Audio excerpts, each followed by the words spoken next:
नमस्कार। आप सभी का स्वागत है आपके अपने YouTube channel smart study point पे। तो आज का हमारा दूसरा ये सेशन होगा। मैं बता दूं कि सीटेट की प्रिपरेशन हम लोग साथ ही में कर रहे हैं, ठीक है। 31 जनवरी को आपको पेपर है और उसके अकॉर्डिंग हमने ये प्रॉमिस किया था कि हम टॉपिक वाइज चलेंगे, ठीक है। बाल विकास का, मैथमेटिक्स का और जो हमारा इंग्लिश का और हिंदी का सेगमेंट है उसको हम टॉपिक वाइज तो पढ़ाएंगे ही।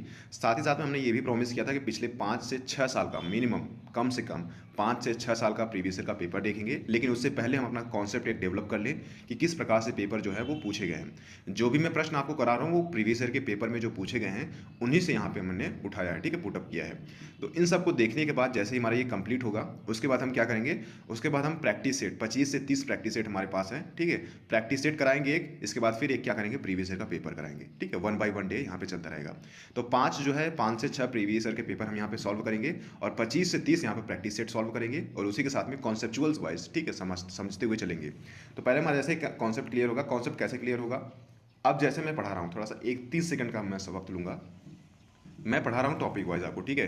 हिंदी का पढ़ा रहा हूँ, इंग्लिश का पढ़ा रहा हूँ, इसके साथ साथ में मैथमेटिक्स का। जैसे हमारा टॉपिक कंप्लीट हो जाएगा तो मुझे एक रफली हम लोगों को एक आइडिया हो जाएगा, हाँ इस तरीके से प्रश्न जो है वो आते हैं, प्रीवियस ईयर में पूछे गए हैं।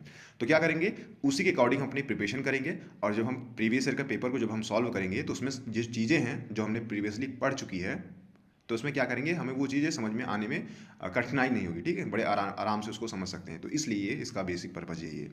तो स्टार्ट करते हैं। हमारा दूसरा आज का ये सेशन होगा हिंदी के लिए ही चल रहा है अभी। अंशुमाली में कौन सा समास है आपको बताना है। तो अंशु मतलब क्या होता है, किरणों की जो है माला, उसको हम क्या कहते हैं, बहुब्रीहि समास, ठीक है। समास से संबंधित और जो है इसके बाद है विलोम शब्द से संबंधित, पर्यायवाची शब्द संबंधित या फिर शब्द से है, अनेक शब्दों के लिए एक शब्द, तमाम प्रकार के जो कॉन्सेप्ट हैं जो कि हमने अब डिस्कशन करेंगे आगे क्लास में, लेकिन इससे संबंधित है प्रश्न एक एक करके यहाँ पे पूछे जाते हैं, ठीक है। तो ये अंशुमाली में कौन सा समास है, ये इसमें बहुब्रीहि समास होगा। अगला जो हमारा प्रश्न है उसको देख लीजिए। यहाँ पे चिड़िया का बहुवचन यहाँ पे आपको पूछा गया है, ठीक है। चिड़िया का आपको बहुवचन बताना है। तो चिड़िया का जो बहुवचन होगा वो होगा चिड़ियाँ, ठीक है। ऑप्शन बी हमारा सही हो जाएगा। इसी प्रकार से हमारा अगला जो प्रश्न है वो प्रश्न नंबर 3 है कि सूर्य पूर्व से निकलता है वाक्य में किस कारक का एकाधिकार है, ठीक है। तो आपने पढ़ा होगा, कर्ता ने कर्म को कर्ण से संप्रदान के लिए, अपादान से अलग होने के लिए, ठीक है। इस तरीके से जो आपने रटा है उसी चीज़ को यहाँ पे आपको यहाँ पे अप्लाई करना है। तो सूर्य पूर्व से निकलता है अपादान से, ठीक है। तो ये जो हो जाएगा अपादान कारक होगा। ऑप्शन ए हमारा सही हो जाएगा, ठीक है। ऑप्शन क्वेश्चन नंबर 3 का पहला ऑप्शन सही है। अगला हमारा यहाँ पे पूछा गया है, देखिए पर्यायवाची शब्द से जैसे पूछ लिया जाता है कि नकुल शब्द का, देखिए नकुल शब्द का अर्थ यहाँ पे पूछा गया है। तो नकुल शब्द का जो अर्थ होता है वो क्या होता है, नेवला। ऑप्शन बी हमारा सही हो जाएगा, ठीक है। हमारा 5वां नंबर प्रश्न है कि निम्नलिखित में से कौन सी भाषा देवनागरी लिपि में लिखी जाती है। तो देखिए जो मराठी है वो क्या है, देवनागरी लिपि में लिखी जाती है। ये सभी क्वेश्चन जो है वो प्रीवियस ईयर में पूछे जा चुके हैं, इसलिए इनको इंक्लूड किया गया है। जब आप इन प्रश्नों को सॉल्व कर लेंगे तो एक कॉन्सेप्चुअल एक आइडिया बन जाएगा।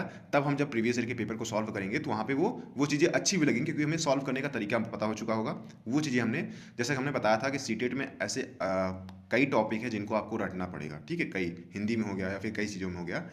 और बाल विकास मैंने बताया था, जैसे कि मैं टॉपिक वाइज बताता हूँ कि बाल विकास के प्रश्न ऐसे होते हैं जब आप उनको पढ़ेंगे तो उसके अकॉर्डिंग आप अपने रीजनिंग के हिसाब से, आपका जो प्रेजेंस ऑफ माइंड वहाँ पे देखा जाता है कि आप उसके अकॉर्डिंग किस तरीके से प्रश्न का आंसर दे सकते हैं, ठीक है। मैंने हिंदी में बताया था कि हिंदी में कुछ चीज़ें जैसे ग्रामेटिकल जो चीज़ें होती हैं आपको रटना पड़ेगा, मतलब कॉन्सेप्ट समझना पड़ेगा। और जो चीज़ें जैसे पर्यायवाची शब्द हो गई तो उसमें आपको क्या पड़ेगा, रटना पड़ेगा। तो काफ़ी कुछ चीज़ें आपको रटनी पड़ेंगी। उसके लिए क्या क्या रटना है उसको हम यहाँ पे एक एक वीडियो में बताते भी चलेंगे, ठीक है। मराठी शब्द यहाँ पे जो है ये क्या है, ये देवनागरी लिपि में लिखी जाती है, ठीक है। अगला हमारा प्रश्न है कि महेंद्र का संधि विच्छेद क्या है। महेंद्र का संधि विच्छेद आपसे पूछा गया है। तो महा प्लस इंद्र जो होगा इसका संधि विच्छेद होगा। ऑप्शन बी हमारा सही हो जाएगा, ठीक है।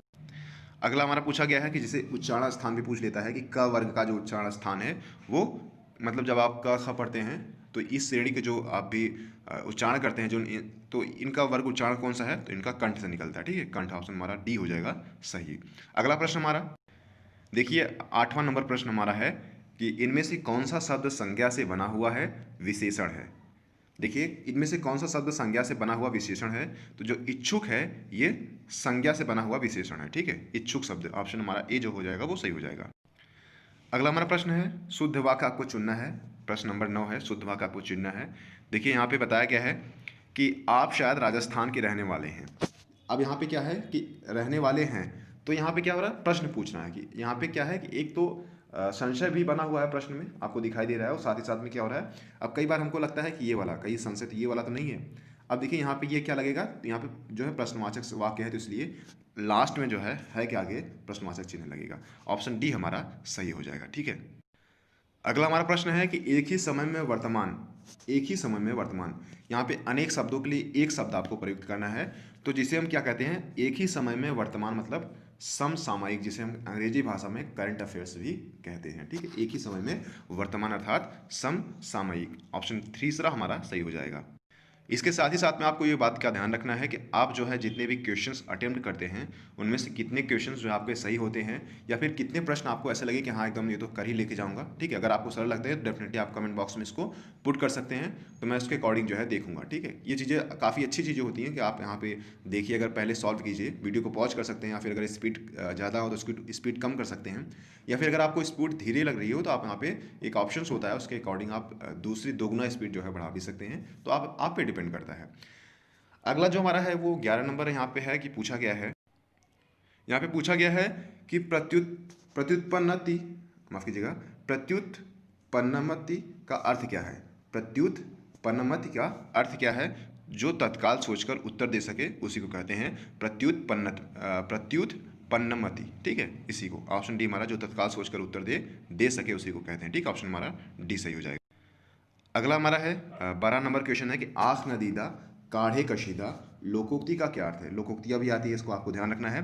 तो आँख नदीदा काढ़े कशीदा का क्या अर्थ आपको यहाँ पे बताना है। तो इसका क्या अर्थ होता है, इसका अर्थ होता है कि योग्यता न रहने पर भी काम करने की शेखी भावना। ठीक है, इसी को क्या कहते हैं, इसी को कहते हैं आँख नदीदा काढ़े कशीदा। अगला हमारा प्रश्न है कि पीढ़ी दर पीढ़ी चला आने वाला, इसके लिए समुचित शब्द कौन सा होगा। तो इसके लिए समुचित शब्द है अन्वयागत। अन्वयागत को क्या कहते हैं, पीढ़ी दर पीढ़ी चला आने वाला, इसके लिए एक समुचित शब्द यहाँ पे दिया गया है, तो अन्वयागत। ठीक है, इसके लिए ऑप्शन बी हमारा सही हो जाएगा।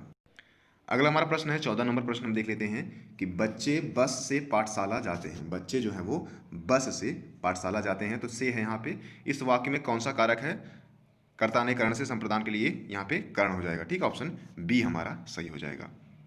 अगला जो हमारा प्रश्न है वो है हमारा कि क्वेश्चन नंबर 15 है कि बागेश्वरी का पर्यायवाची शब्द क्या है। बागेश्वरी के यहाँ पे आपको पर्यायवाची शब्द पूछा है, तो बागेश्वरी का पर्यायवाची शब्द जो होगा वो शारदा हो जाएगा। ऑप्शन बी हमारा सही हो जाएगा। ठीक है, तो यहाँ पे ये जो आज का जो हमारा सेशन था वो यहीं पे समाप्त होता है। टोटल 15 क्वेश्चन हमने देखे हैं। आई होप कि आपको वीडियो पसंद आया होगा।